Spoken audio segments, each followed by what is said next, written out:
আল্লাহ সবাইরে চোখ দিল, কিন্তু একজনরে অন্ধ কেন বানাইল? অন্ধ যদি না বানাইতো মানুষ বুঝতোই না যে চোখবিহীন অন্ধ আছে। বোবা না বানাইলে মানুষ জানতোই না পৃথিবীতে বোবা আছে।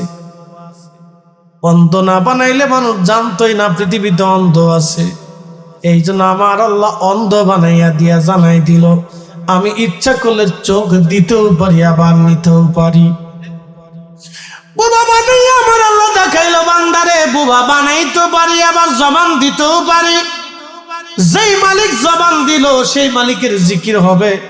কথা কোন ঠিক কিনা? আওয়াজ তুলে দেন একসঙ্গে। জবান।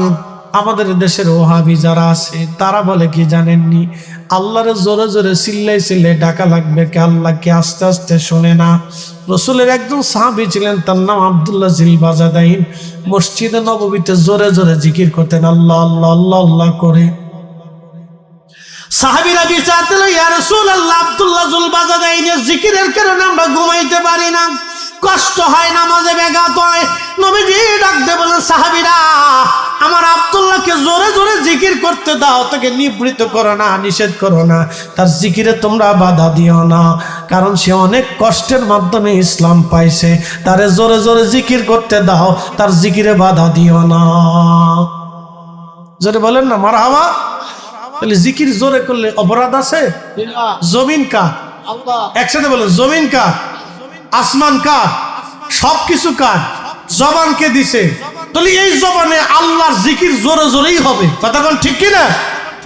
একসাথে জবান খুলে স্মেজাত আল্লাহ আল্লাহ, একসাথে আল্লাহ আল্লাহ আল্লাহ আল্লাহ আল্লাহ আল্লাহ তোমার লীলা খেলা কেউ বোঝে কেউ বোঝে না হো আল্লাহ তোমার লীলা খেলা কেউ বোঝে কেউ বোঝে না। यहाँ কাউকে রাখো গাছ তলাতে, কাউকে রাখো বালাখানায় আল্লাহ, কাউকে রাখো গাছ তলাতে, কাউকে রাখো বালাখানায় আল্লাহ তোমার লীলা খেলা কেউ বোঝে কেউ বোঝে না। আল্লাহ আল্লাহ আল্লাহ আল্লাহ আল্লাহ আল্লাহ আল্লাহ আল্লাহ আল্লাহ আল্লাহ। ইব্রাহিম তোমার নবী ছিল নম্র, দরিয়া গুনে ফেললো। ইব্রাহিম তোমার নবী ছিল নম্র, দরিয়া গুনে ফেললো। আগুন হইল ফুল বাগিচা, পশম কেন পুরল না আল্লাহ। আগুন হইল ফুল বাগিচা, পশম কেন পুরল না আল্লাহ তোমার লীলা খেলা কেউ বোঝে কেউ বোঝে না। আল্লাহ আল্লাহ। জবান খুলে কাউকে রাখো গাছ তলাতে, কাউকে রাখো বালাখানায় আল্লাহ, কাউকে রাখো গাছ তলাতে, কাউকে রাখো বালাখানায় আল্লাহ তোমার লীলা খেলা কেউ বোঝে কেউ বোঝে না। আল্লাহ আল্লাহ আল্লাহ আল্লাহ আল্লাহ আল্লাহ আল্লাহ। মূসা তোমার নবী ছিল, তোর পাহাড়ে সবল করলো। মূসা তোমার নবী ছিল, তোর পাহাড়ে সওয়াল করলো পাহাড় পইরা সুরমা হইল মুসা কেন পড়ল না আল্লাহ পাহাড় পইরা সুরমা হইল মুসা কেন পড়ল না আল্লাহ তোমার লীলা খেলা কেউ বোঝে কেউ বোঝে না আল্লাহ আল্লাহ আল্লাহ আল্লাহ আল্লাহ আল্লাহ কাউকে রাখো গাছ তলাতে কাউকে রাখো পালাখানায় আল্লাহ কাউকে রাখো গাছ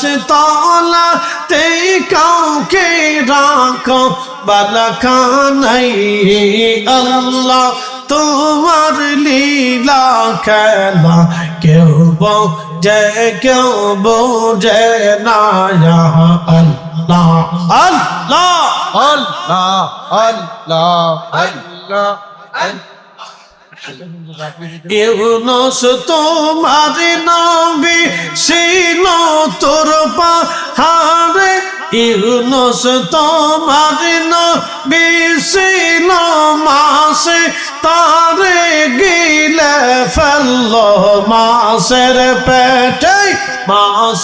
পেটে রইলেন ইউনুস হজম কেনে হইল না আল্লাহ মাসের পেটে রইলেন ইউনুস হজম কেনে হইল না আল্লাহ তোমার লীলা খেলা কেউ বোঝে কেউ বোঝে না আল্লাহ আল্লাহ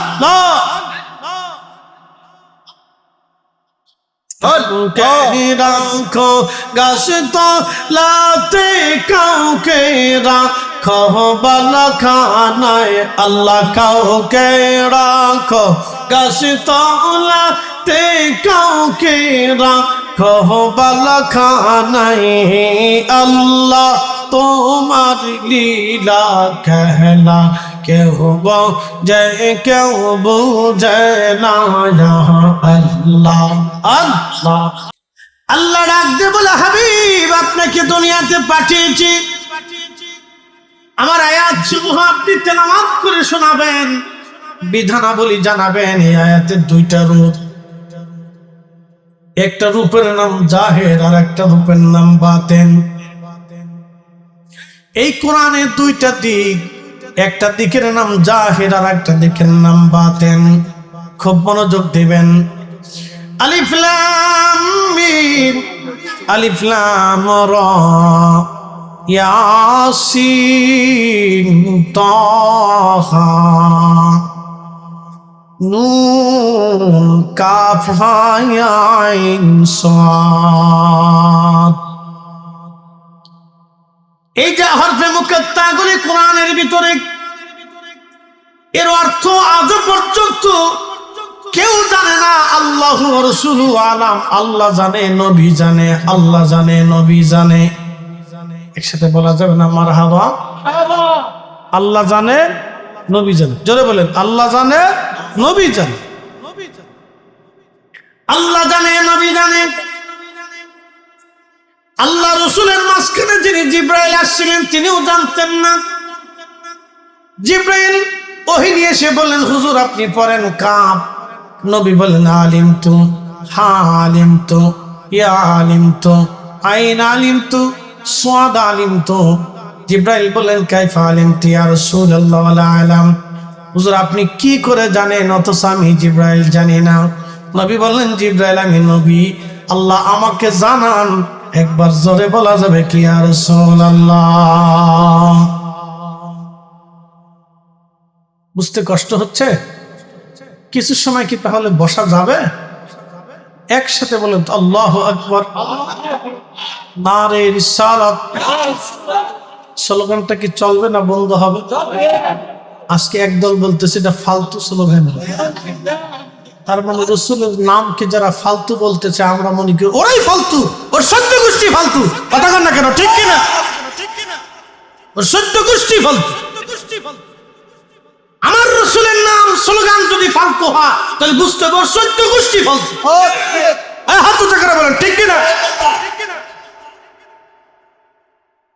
जमीन का एक साथ बोले जमीन का आसमान का कुरान का आईन का ये आसमान ये जमीन है अल्लाह आईনের পরে আরেকটা আইন চলে আমার রাসূলের আইন কথা ঠিক কি না অতএব আল্লাহর স্লোগানের সাথে আমার নবীর স্লোগান চলবে ইদা যুকিরতু যুকিরতা মাই আল্লাহ নিজে হাদিসে কুদসিতে বলেছেন রাফানা লাকা যিকরাক আয়াতুত তাফসিরে বলেছিলেন হাবিব আমি আল্লাহর জিকির যেখানে চলবে আপনি নবীর জিকির সেখানে চলবে আমি আল্লাহর শান যেখানে আপনি নবীর শান সেখানে আমি আল্লাহর নাম যেখানে আপনি নবীর নাম সেখানে আমি আল্লাহর আলোচনা যেখানে আপনি নবীর আলোচনা সেখানে আমি আল্লাহর কোরআন যেখানে আপনি নবীর সুন্নাহ সেখানে আমি আল্লাহর আইন যেখানে আপনি রাসূলের বিধান সেখানে আপনি নবী মানলে আমি আল্লাহ মানা হবে আপনাকে ভালোবাসলে আমি আল্লাহকে ভালোবাসা হবে আপনার জন্য জীবন দিলে আমি আল্লাহর জন্য জীবন দেওয়া হবে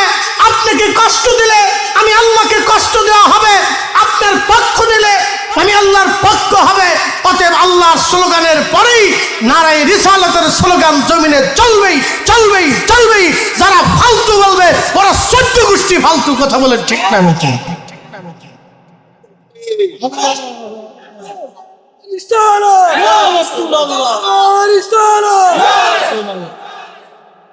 বুঝতে কি আর কোনো অসুবিধা?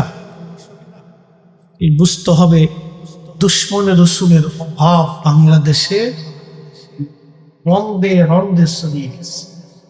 এই জন্য আমরা আকাবির যে শক্ত ছিলেন বোঝা যায় কেন শক্ত ছিলেন। ওনারা যদি শক্ত না থাকতেন তাহলে এই সুন্নাত আমরা পাইতাম না। জোরে বলেন কথা বলেন ঠিক কিনা? ওনারা শক্ত থাকার কারণে সুন্নাত পেয়েছি আজকে।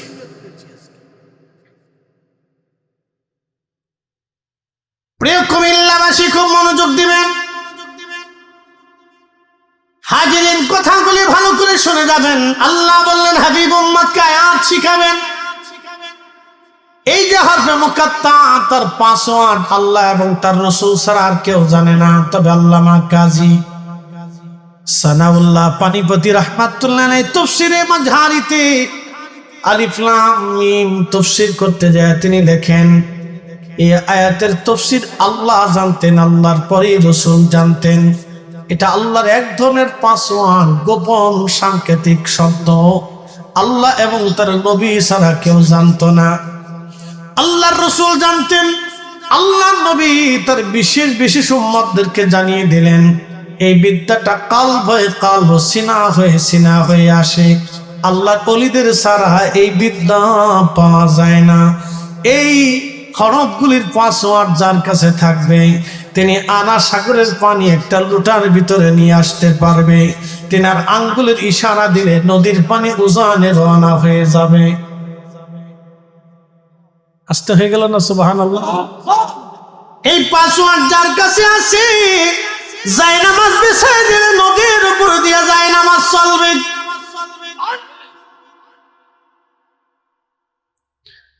এটা আল্লামনাহু মিল্লাতুন্না ইলমা, ইলমুল কালব, ইলমুল কালব, ইলমুল কালব, ইলমুল কালব।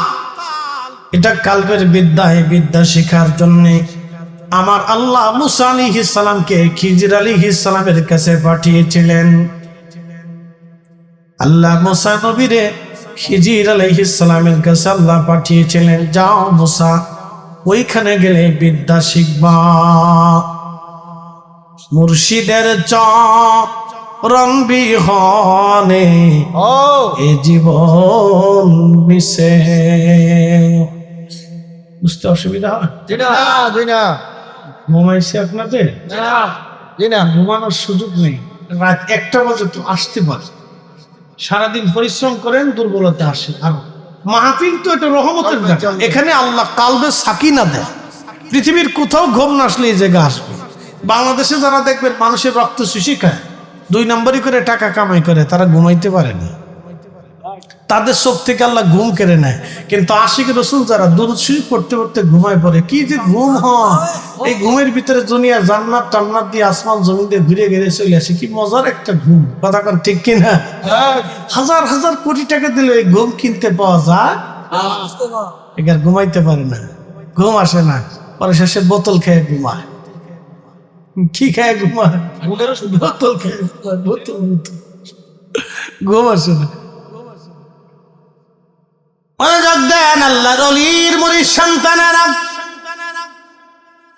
শুনিয়া যান, মুর্শিদ আল্লাহর ওলিদের চরণ ব্যতীত এই বিদ্যা শিখার কোনো সুযোগ নাই। মাদ্রাসায় গেলে পাবেন না, মক্তবে গেলে পাবেন না, ইউনিভার্সিটিতে গেলে পাবেন না। আল্লাহ খিজির আলাইহিস সালামের কাছে মুসা আলাইহিস সালামকে পাঠাইলেন এই বিদ্যা জানার জন্যে।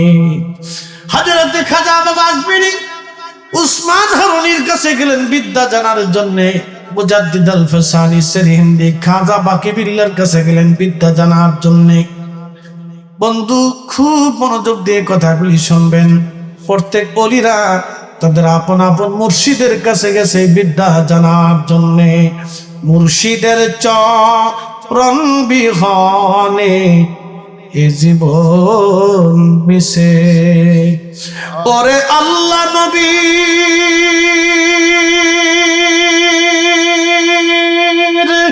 গভীর তত্ত্ব, ওরে আল্লাহ নবীর গভীর তত্ত্ব মুর্শিদের কাছে, মুর্শিদের চরণ বিহনে এ জীবন মিশে। কামিল যারে দয়া করে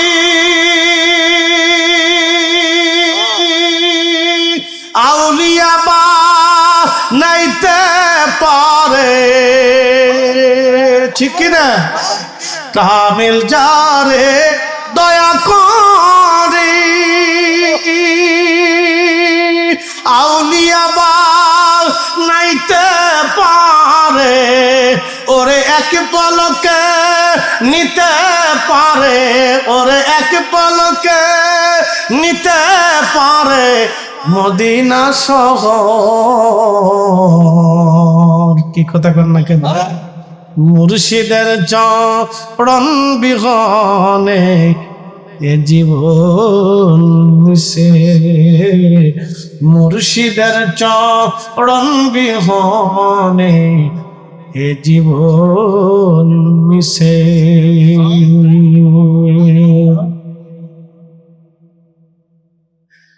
বন্ধু আমার, খুব মনোযোগ দিবেন।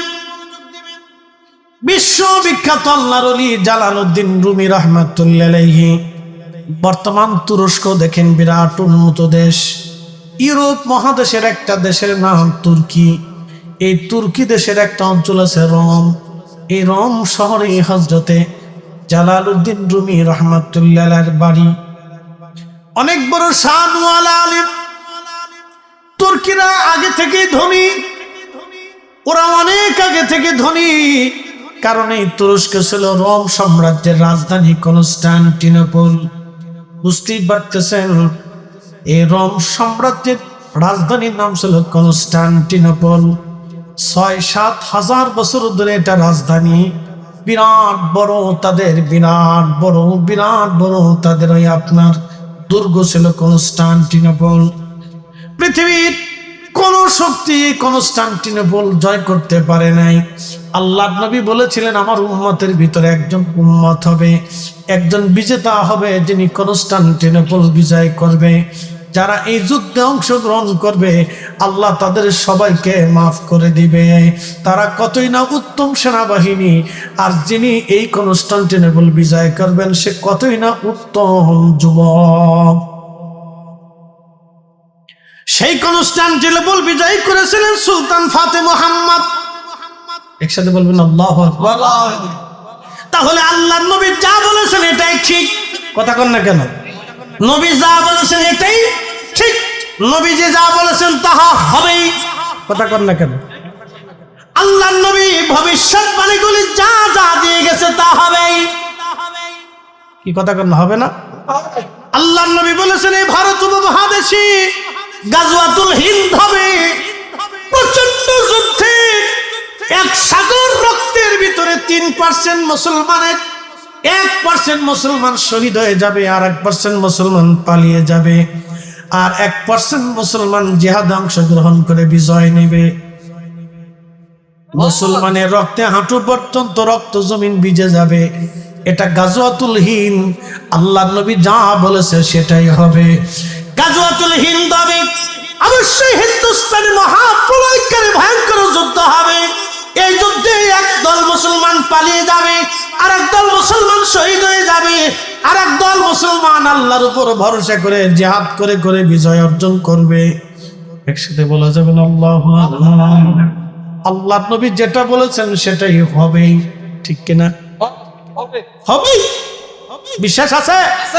না না, হাত উঁচু করে বলেন আসেনি, আসেনি, অবশ্যই হবে। নারে তাকবীর, আল্লাহু আকবার, নারে রিসালাত, ইয়া রাসূলুল্লাহ, নারে গাউসিয়া, ইয়া রাসূলুল্লাহ, রেসপিয়া দরবার শরীফ জিন্দাবাদ জিন্দাবাদ হযরত মাওলানা মুফতি জহিরুল ইসলাম ফরিদী সাহেব জিন্দাবাদ জিন্দাবাদ। বুঝতে কি অসুবিধা? নবীজি যাহা বলেছে তাহা অবশ্যই হবে। আকাশ ভেঙে গেলেও হবে, জমিন পুড়ে গেলেও হবে, সাগর শুকায় গেলেও হবে। একই রাখতে হবে। আল্লাহ নিজে কোরআনে বলছেন, والذين يؤمنون بما أنزل إليك وما أنزل من قبلك জুর আপনার উপরে যাহা নাজিল হয়েছে তাহার উপরে পরিপূর্ণ বিশ্বাস আপনাকে রাখতে হবে, উম্মতকে রাখতেই হবে। তার মানে আপনি নবীর উপরে পরিপূর্ণ বিশ্বাস রাখতেই হবে। ইয়া আইয়ুহাল্লাযীনা আমানু আমিনু বিল্লাহি ওয়া রাসূলি, ও ঈমানদার ঈমান আনো। আমি আল্লাহর উপরে ঈমান আনার সঙ্গে সঙ্গে আমার নবীর উপরে ঈমান আনো। আল্লাহ সত্যবাদী, রাসূল সত্যবাদী। সাদাকাল্লাহুল মাওলানাল আযীম, আল্লাহ সত্য কথা বলেছেন। ওয়া সাদাকা রাসূলুহুন নাবিয়্যুল হাবিবুল কারীম, আমার নবীও সত্য কথা বলেছে। আমরা সুন্নিরা দেখবেন কোরআন তেলাওয়াতের পরে আমরা বলি ওয়া সাদাকা রাসূলুহুন নাবিয়্যুল হাবিবুল কারীম, কিন্তু গায়রে সুন্নিরা সাদাকাল্লাহুল মাওলানাল আযীম বলার পরে ওয়া সাদাকা রাসূলুহুন নাবিয়্যুল কারীম তারা পড়ে না। এই কথা কন না কেন, জোরে বলেন। তার মানে ঘাটতি আছে, চালাকি আছে। কি কথা কন না কেন? কারণ তারা রাসূলের ভুল করে, বলে কি নবীর আব্বা আম্মা কাফের। তারা কি কোনদিন সাদাকা রাসূলুহুন নাবিয়্যুল হাবিবুল কারীম পড়বে? তারা আল্লাহকে শুধু সত্যবাদী মনে করে আর বলে রাসূলের জিন্দেগিতে আমাদের মতো। তা আমাদের মতো হলে তো রাসূলের ভুল হওয়ার কথা। এই জন্য তারা সাদাকাল্লাহু ওয়া সাদাকা রাসূলুহুন নাবিয়্যুল হাবিবুল কারীম ওরা পড়ে বলে না, বলে না। গাফলা আছে। কি আছে? গাফলা আছে। জাগো সুন্নি মুসলমান, শোনো সুন্নি মুসলমান, ময়দানেতে প্রমাণ হবে, ময়দানেতে প্রমাণ হবে আসেনি ঈমান, তোমার আসেনি ঈমান। সুন্নি মুসলমান, জাগো সুন্নি মুসলমান। চলে যাবেন। আমরা হলাম নবীর সেনা, ভয় করি না বুলেট বোমা, ঠিক কিনা? আমরা কার সেনা? রাসূলের সেনা না হলে আল্লাহর সেনা হওয়া যাবে না। মাইয়ুতির রাসূল ফাকাদ আতাল্লাহ,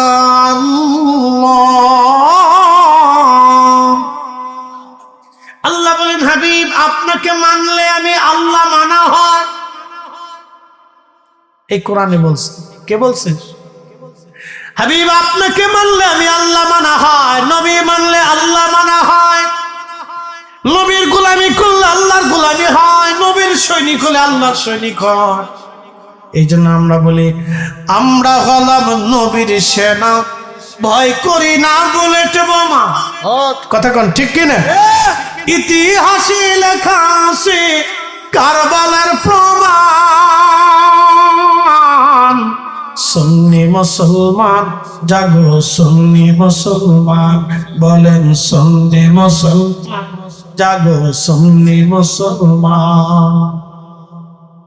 ময়দানেতে প্রমাণ হবে, ময়দানেতে প্রমাণ হবে আসেনি ঈমান।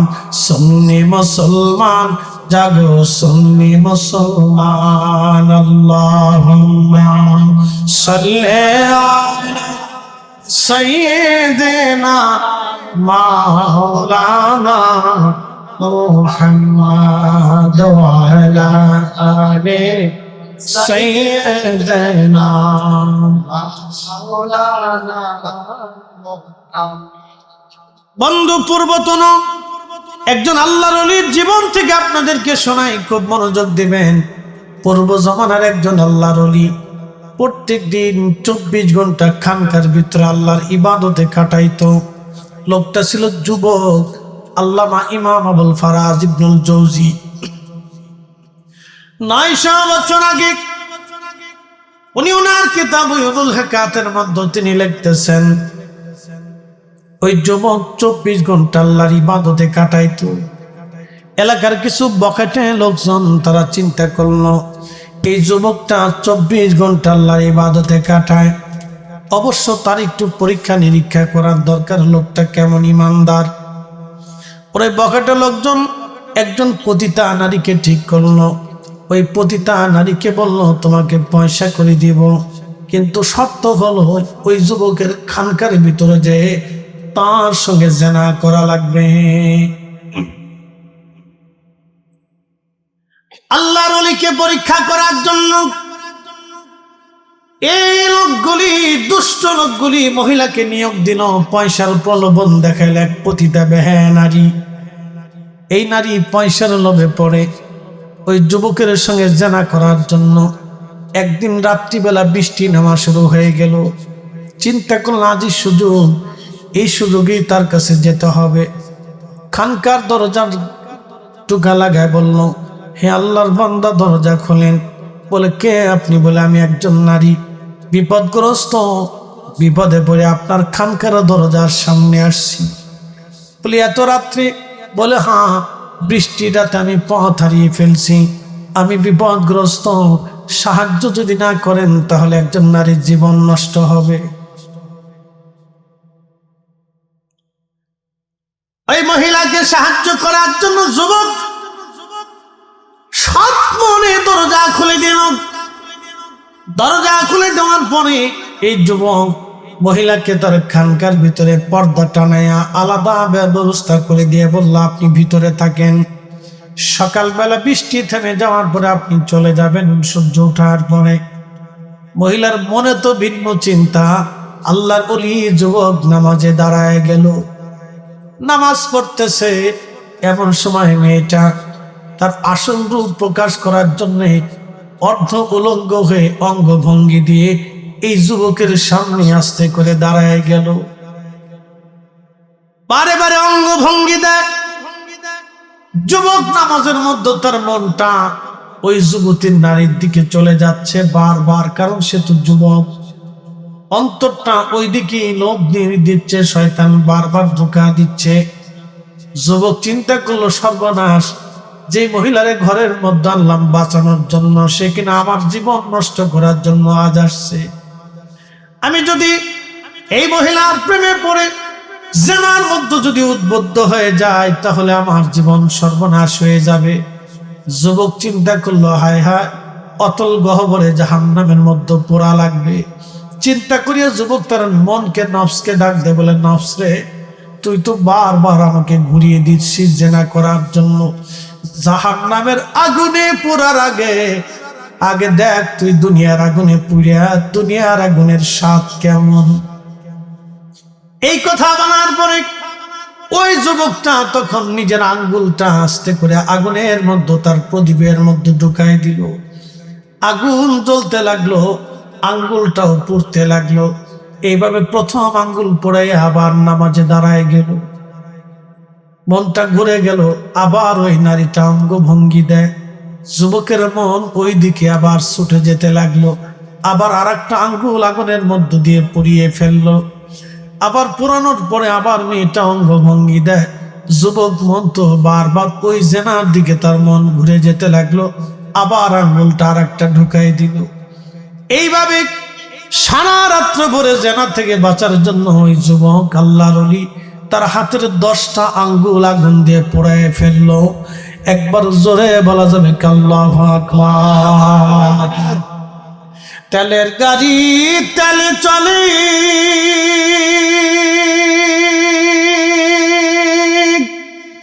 হাওয়ার গাড়ি হাওয়ায়, বিনা তেলে চালাই গাড়ি নবী সুলাইমান।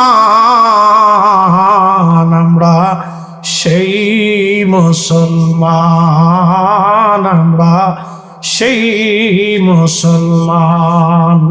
আমরা জীবন দিব কিন্তু বেঈমানদের কাছে ঈমান দেব না। কথা বলেন ঠিক না ঠিক?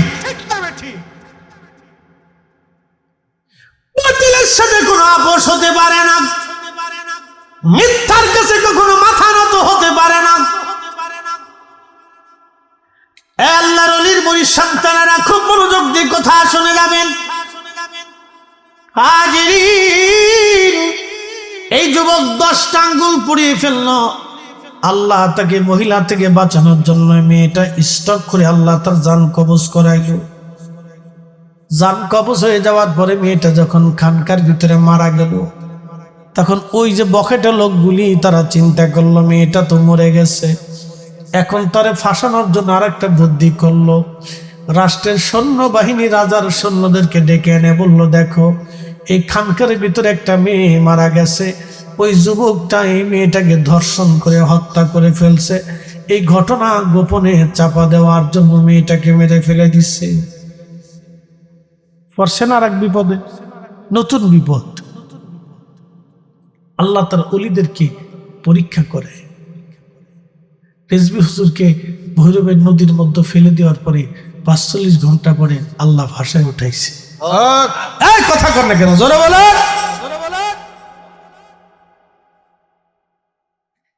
বুঝতে হবে কি? হাজিরিন, খুব মনোযোগ দিয়ে কথাগুলি শুনে যাবেন।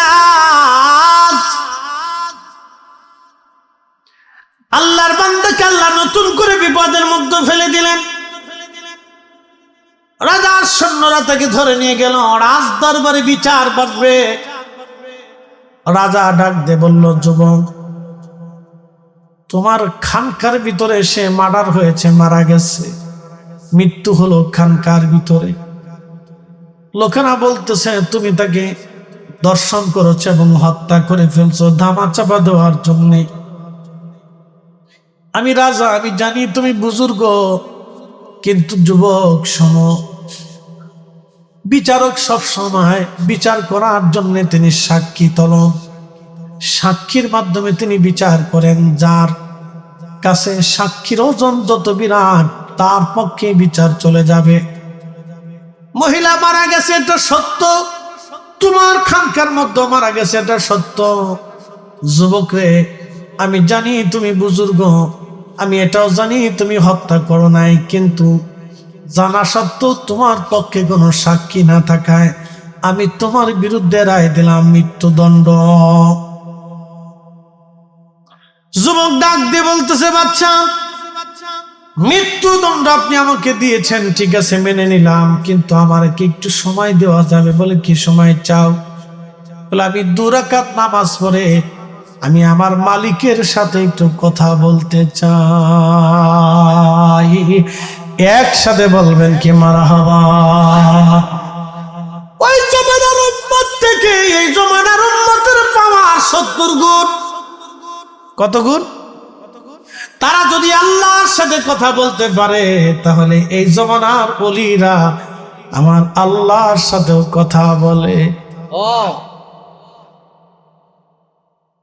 মনোযোগ দিবেন যুবক। আল্লাহর ওলি ওযু করে 2 রাকাত নামাজে দাঁড়ায় গেলেন। কোরআনে আল্লাহ বলে দিলেন, ইয়া আইয়ুহাল্লাযীনা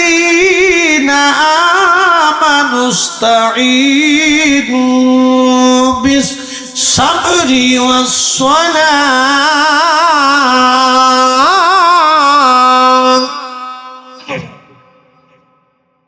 হে ঈমানদার, ইমানদার, ইমানদার, তুমি আমি আল্লাহর সাহায্য না। প্রথম পদ্ধতি সবর, দ্বিতীয় পদ্ধতির নাম সালাত। নামাজের মাধ্যমে তুমি আমি আল্লাহর সাহায্য নাও। এবার আজকে ওরা কারা যারা নামাজের পরে দোয়া মানে না? যারা নামাজের পরে দোয়া মানে না মূলত তারা আল্লাহর কোরআন মানে না। যারা কোরআন মানে না আমরা তাদের সাথে দুষ্ট করতে পারি না।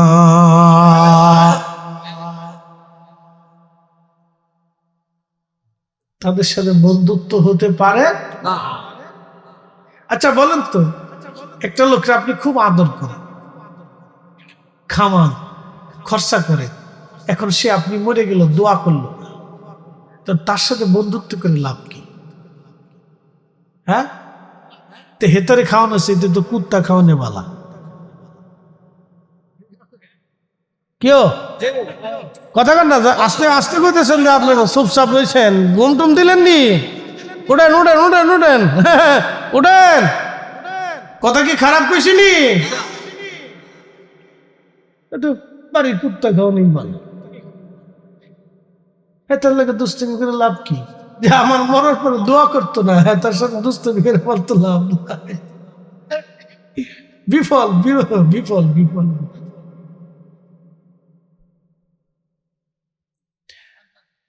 ভাই খুব মনোযোগ দিবেন। যে দোয়া মানে দোয়া করে দুষ্ট তো তার সাথেই হওয়া দরকার, কারণ আমি জানি আমার মরার পরে তারা দোয়া করবে। একটা কথা মনে রাখবেন, তরিকতপন্থী যারা তারা ভাইরা, তরিকতের ভাইরা মারা যাওয়ার পরে তারা দোয়া করে। মাহফিলে দোয়া হয়, মিলাদে দোয়া হয়, ফাতিহায় দোয়া হয়, কোরআন খতমে দোয়া হয়, কবর জিয়ারতে দোয়া হয়, শুধু দোয়া দোয়া দোয়া দোয়া দোয়া। আর যেটা দোয়া মানে না, কবরে দিয়ে চলে এসে কয় যা করার তা ওর জীবনে হবে, দোয়া আর চলে না গো চলে না। এটার সাথে দুষ্টামি করে কোনো লাভ নাই।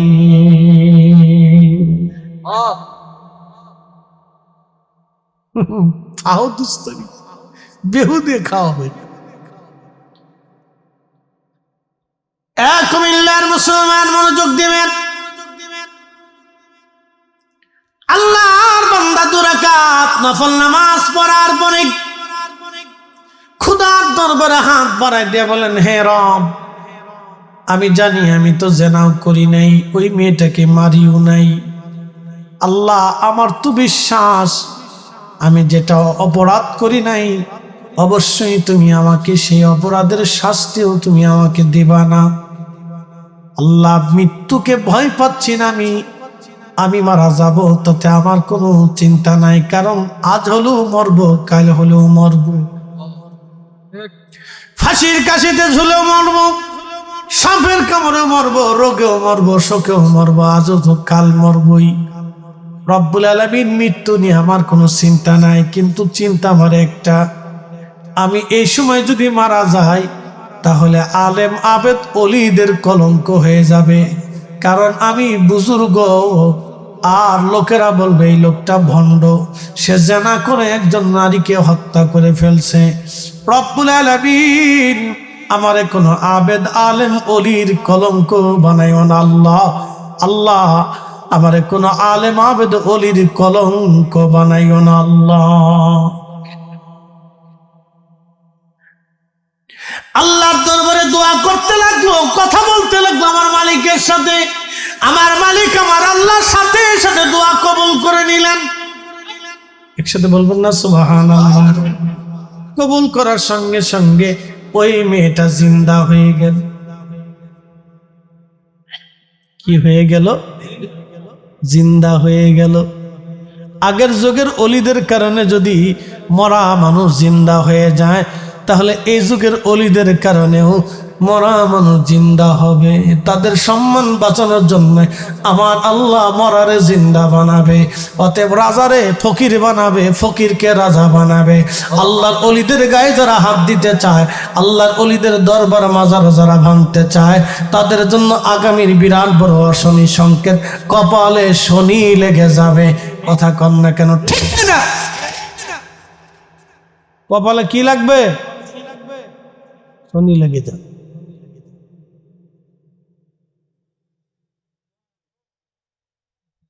ধরছে না? জেনেছি।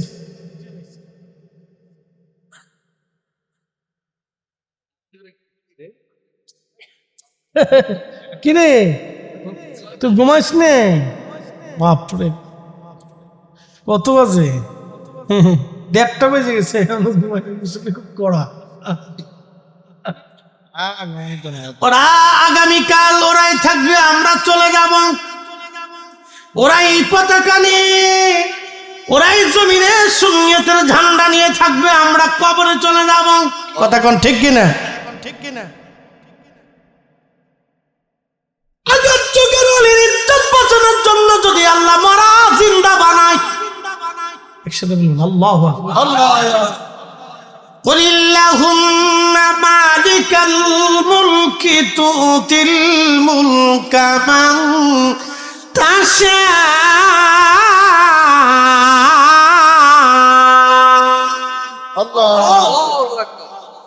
হুজুর আপনি বলে দেন, तमाम মুলকের মালিক আমি আল্লাহ। আমি যাকে খুশি তাকে মুলকের মালিক বানাই, রাজত্ব দিয়ে দেই। যার কাছ থেকে খুশি আমি আল্লাহ রাজত্ব ছিনাইয়া নেই। এই জন্য খাজা বাবা আজমিরি দিল্লির মসনদে বসেন নাই, কারণ জানে এই মসনদ তো চিরদিনের জন্য না। তিনি আল্লাহ এবং তার রসুলের প্রেমের মসনদে বসলেন, যার কারণে আজকে কোটি কোটি কোটি কোটি মানুষ 800-900 বছর ধরে ওনার মাজারে এখনো জিয়ারত চলে। কি কথা কন না কেন? ভারতের উগ্রবাদী সন্ত্রাসী হিন্দু গোষ্ঠী তারা বলল খাজা বাবার মাজারে আগে মন্দির ছিল, আমরা মাজার ভাঙ্গে মন্দির বানাবো। ওরা হাজার চেষ্টা, ওরা জানে না ওদের 14 গোষ্ঠী খাজা বাবার সাথে যুদ্ধ করে পারে নাই। কথা কর না কেন যারা বলে? বাংলাদেশের মসজিদের কাছ থেকে ওরা শিখছে। দেখছে বাংলাদেশে ভেঙে ফেলে দেয়, তা আমরা এটা ভাঙ্গে। ওরা জানে না খাজা বাবার দরগাহে হাত দিলে ভারত টুকরা টুকরা হয়ে যাবে। কথা কন না কেন? বিশ্বাস আসেনি?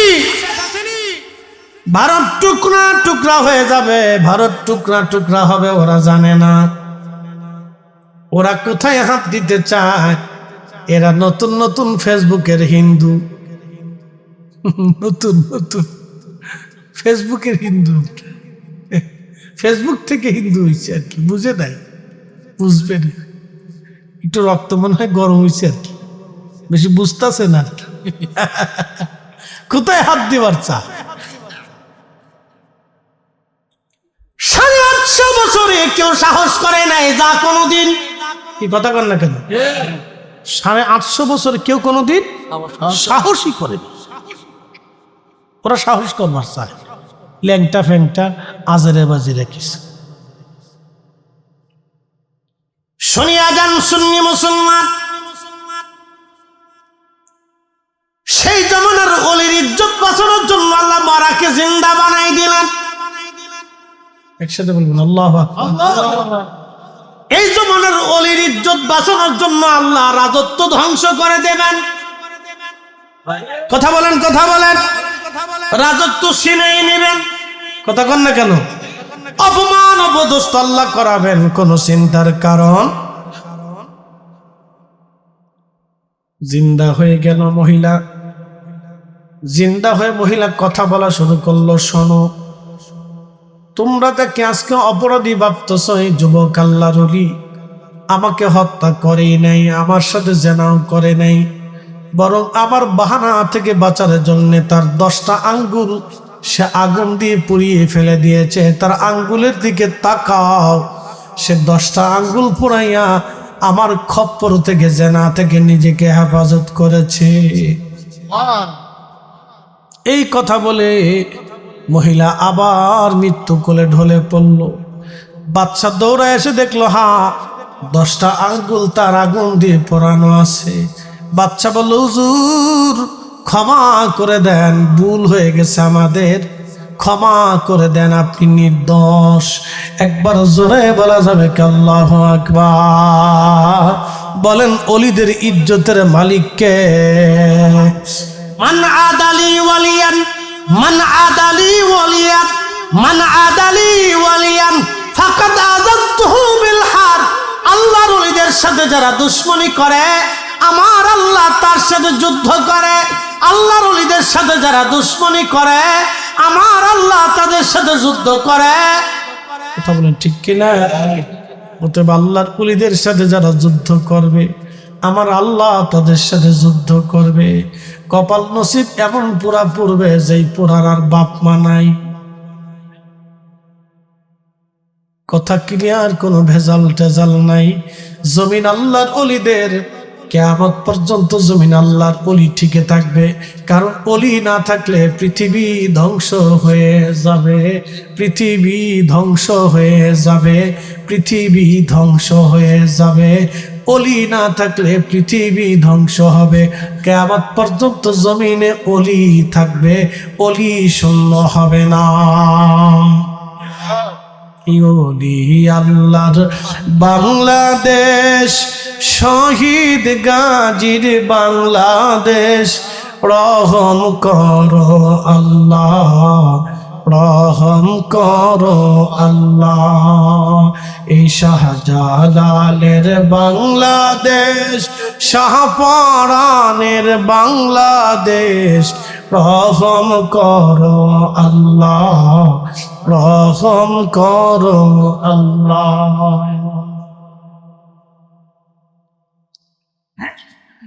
কুমিল্লার মুসলমান খুবই মনোযোগ দিয়ে শুনিয়া যাবেন। বলছিলাম ইমানের কথা, ইমান। আল্লাহ বললেন, হাবিব আমার আয়াত সমূহ আপনি তেলাওয়াত করে শোনাবেন। আরো একটা কাজ আপনাকে দিলাম, আয়ুযাক্কিকুম ওয়া ইউআল্লিমুকুমুল কিতাবা ওয়াল হিকমা। আপনি উম্মতকে পবিত্র বানাবেন।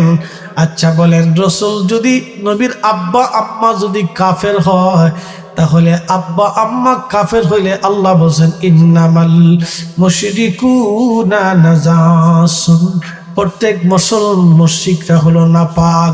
তাহলে আমার নবী হলো পাক, নবীজির আব্বা আম্মা দুজন নাপাক হয়ে যাবে। আর আমার নবীকে কোনোদিন আমার আল্লাহ নাপাকির মাধ্যমে দুনিয়াতে আনে নাই, কারণ নবী নিজে পাক। আল্লাহ পাকের মাধ্যমে নবীকে নিয়ে আসছে, পাক বাবা মার মাধ্যমে নবীকে আল্লাহ পৃথিবীতে আনছে। অতএব রাসূলের আব্বা আম্মাকে যারা নাপাক বলবে, কাফের বলবে, ওরা এই জমানার ইহুদিদের দালাল। কোন সন্দেহ হতে পারে? এরকম বহু নাফরমান বাংলাদেশে জন্ম হয়েছে, বহু নাফরমান হয়েছে।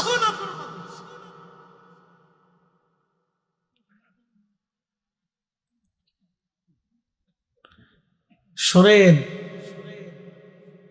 টাকার জোর তো খুব মারাত্মক জোর, কথা ঠিক আছে না? মধ্যপ্রাচ্য থেকে তেল বেচার টাকা আসে তো কসকসা টাকা। এরকম বহু জনের ইমান নষ্ট হচ্ছে। আমাদের দেশে কত যুবক বিপদগামী হয়ে যাচ্ছে নিজের অজান্তে। আচ্ছা বলেন তো, একজন মুসলমান কাবা শরীফের গিলাপ দিয়েও যদি তার কবর দেওয়া হয়, আর সে মৃত্যুর সময় কবরে যাওয়ার সময় বিশ্বাস করে দিল রসুলের আব্বা আম্মা কাফের। লাভ হবে ভাই? ইসলামের প্রথম মুজাদ্দিদ, দেখেন পৃথিবীর সব মুজাদ্দিদদের কিন্তু একই আকীদা। একসাথে বলবেন আল্লাহু আকবার। পৃথিবীর যত মুজাদ্দিদ আসছে সবারই একই মানহাজ, একই আকীদা। ইসলামের প্রথম মুজাদ্দিদ তার নাম ওমর ইবনে আব্দুল আজিজ রাদিয়াল্লাহু আনহু, যাকে ইসলামের দ্বিতীয় ওমর বলা হয়।